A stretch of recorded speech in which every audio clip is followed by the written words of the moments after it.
Nous avons le plaisir de recevoir Ralph Ruimi, qui est le cofondateur de Achille. Bonjour Ralph. Bonjour Tim. Merci d'être avec nous aujourd'hui. Avec plaisir. Alors, quelques mots de contexte par rapport à notre sujet de la guerre des talents dans l'assurance. Donc, il y a un phénomène aux États-Unis qui s'appelle la Great Resignation qui semble se propager en France. On rajoute le Covid, les différentes crises successives et le manque d'attractivité du secteur de l'assurance. Ça peut donner un cocktail un petit peu compliqué dans l'attraction des talents dans le secteur de l'assurance. D'où notre sujet, la guerre des talents, une réalité pour l'assurance. Quelques questions à te poser, Ralph. Donc, est-ce que selon toi, d'un point de vue général, les mutations des entreprises donc exercées par la crise sanitaire doivent-elles inciter l'entreprise à repenser sa stratégie en matière d'attractivité ? Je pense que oui, mais il y a deux sous-jacents à cette question-là. C'est plutôt les gens qui ont changé après le Covid, oui. Les salariés aussi. Donc les entreprises se sont de plus en plus digitalisées avec le télétravail, toutes ces choses-là, donc ils ont dû changer leur façon de travailler. Mais les gens qui sont restés enfermés 3 mois, 4 mois chez eux, ils n'ont plus envie de revenir au travail, ils ont appris à travailler différemment, ils ont des attentes différentes de leur employeur. Du coup, il y a eu un mixte entre le marché a eu besoin que l'entreprise s'adapte, et les salariés ont plus envie de travailler comme avant, et je pense que c'est eux qui ont raison. D'accord. Alors, c'est très intéressant. Si tu penses qu'ils ont raison, comment est-ce qu'on fait quand on est employeur pour, leur redonner envie de revenir dans l'entreprise, si tu penses que c'est important, et deux, comment est-ce qu'on va les fidéliser ou les empêcher de partir. Ça, c'est Alors, chose intéressante, c'est ce que je suis en train de te dire. Il y a 10 ans, je t'aurais dit jamais de la vie. Un salarié il fera du télétravail ou il travaillera à distance, on aura un mec à Pau et un mec à Paris sur le boulot, alors que maintenant on l'accepte.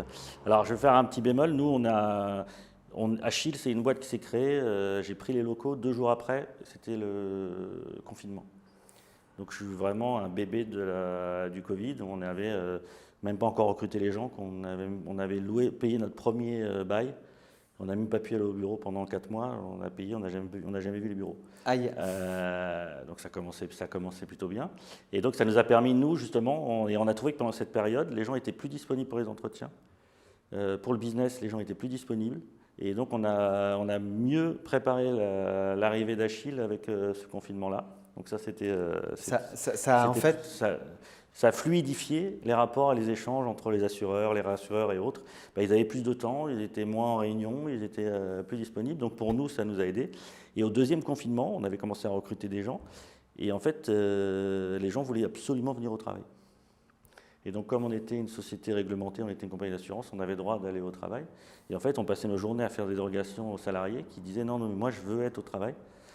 C'était le seul endroit pendant le confinement où ils se sentaient bien et avaient envie d'y être. Donc il y a eu un petit rapport un peu différent dans des boîtes comme les nôtres. Quand on est une petite start-up qui se monte, la cohésion est importante, les gens ont besoin d'être là.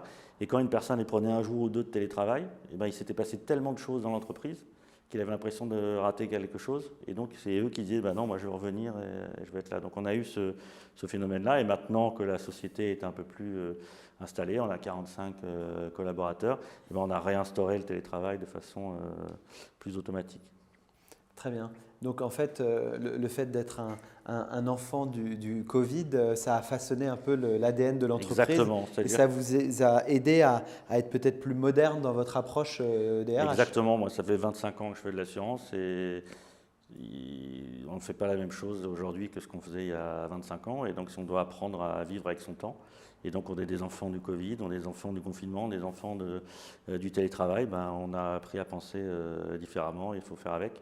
Et c'est plutôt, même si nous on n'a pas envie de penser comme ça, les salariés ont envie de penser comme ça. Et donc je pense que c'est plutôt eux qui ont changé les règles du jeu que nous qui les changeons. Tout à fait. Et donc, de ton côté, chez Achille, est-ce que vous avez des problèmes de recrutement ? Est-ce que vous avez du mal à attirer les talents chez vous ? Alors, je vais peut-être faire quelques jaloux, mais on n'a pas de problème de recrutement. Je vais mettre à part la tech, qui est vraiment une activité spécifique. On aura peut-être l'occasion d'en parler tout à l'heure, mais la tech, c'est vraiment quelque chose de très spécifique en ce moment. Tout le reste, nous, on a reçu 300 demandes spontanées de candidatures. 300 candidatures spontanées ce mois-ci, le mois dernier, de gens qui veulent travailler chez Achille. On représente Alors, à tort ou à raison, mais je pense que c'est plutôt à raison. L'avenir de l'assurance, et l'assurance, c'est marqué sur le t-shirt, l'assurance en mieux, on espère de le faire, on essaye de le faire de cette façon-là. Et en fait, on a beaucoup de personnes qui travaillent dans l'assurance qui nous écrivent en disant « moi je m'ennuie, j'ai envie de faire autre chose, c'est génial ce que vous faites, on a envie de réinventer l'assurance ». Et on a des candidatures spontanées à des postes hallucinants de gens qu'on penserait pas et qu'on n'imaginerait même pas qui viennent postuler chez nous. Donc on est plutôt content de ça. Mais du coup, Ralph, qu'est-ce qu'on vient chercher chez vous? Qu'est-ce qu'on vient chercher chez Achille? Pourquoi tant de candidatures spontanées? Puisque c'est quand même assez incroyable. Alors, il y a deux types de profils. Alors, le jeune qui sort de l'école, il vient chercher une start-up, Xavier Niel, 30 millions, ils ont levé, ils ont ci, ils ont ça, donc ça fait bien. D'accord. Il ne faut pas se leurrer, il y a une partie de choses comme ça. Pour être tout à fait honnête, on alimente aussi, nous, ça dans les réseaux, dans notre communication et autres, donc on fait tout pour donner envie aux gens de venir nous rejoindre et que cette image-là perdure. Mais là dont on est le plus fier, ou moi en tout cas je suis le plus fier, c'est les gens du monde de l'assurance, c'est plutôt des anciens du monde de l'assurance qui ont vraiment compris ce qu'on fait et qui disent « Putain, ce que vous faites, c'est vraiment génial ». Et c'est eux qui viennent. Et donc c'est ça où je pense qu'on a réussi. D'accord, d'accord. Et donc ça veut dire que selon toi, dans le secteur de l'assurance, tu es entre guillemets un contre-exemple. Comment, si on se place du côté des autres acteurs de l'assurance, du marché au niveau global, comment tu vois les choses et comment tu vois le marché évoluer? Est-ce que tout le monde doit évoluer un peu comme en termes de RH, en termes d'attractivité des talents, comme une société comme la tienne, ou est-ce que Alors je vais être tout à fait humble et tout à fait honnête. En fait, nous, on a la chance, on s'est créé de A à Z, donc on n'avait pas d'antécédents de RH, on n'a pas d'antécédents de tech, on n'a pas d'antécédents de syndicats, on n'a pas de ces choses-là. Donc, la feuille blanche? Voilà, donc quand tu arrives avec une feuille blanche, c'est vachement plus simple de créer ton entreprise. Donc en toute humilité, c'était vraiment plus facile pour nous de créer quelque chose à notre image et quelque chose de plus simple que quand un DG d'une grosse compagnie d'assurance, il arrive et il a 10 CTO différents, des systèmes d'information qui n'arrivent pas à se parler, des filiales dans 10 millions d'endroits, les syndicats sur le dos, ces choses-là. Donc en effet, c'est beaucoup plus simple et on a voulu l'aborder comme ça. Moi, je ne serais pas revenu dans le monde de l'assurance pour faire l'assurance comme avant. Donc j'essaye de faire l'assurance de demain avec des méthodes de demain. Même si je suis un vieux de 50 ans, j'essaie toujours de me mettre à la page et de le faire comme les jeunes ont envie de le faire. Je le dis toujours, le client zéro, ça a toujours été ma fille de 17 ans, qui avait 14 ans à l'époque, on a commencé quand il y avait plutôt 16 ans, 15 ans, et on est là à chaque fois. Elle me dit, ben moi je ne ferai pas comme ça, ou il faut que ça prenne une seconde, ou il faut que tu me répondes tout de suite, sinon il y a un problème. Voilà, nous on répond en 2 minutes 17, en maximum quand un mec a un problème. On a certains de nos confrères, on reçoit des mails, ils nous disent on vous répond sous 30 jours. En 2022, tu réponds plus sous 30 jours. Non, non.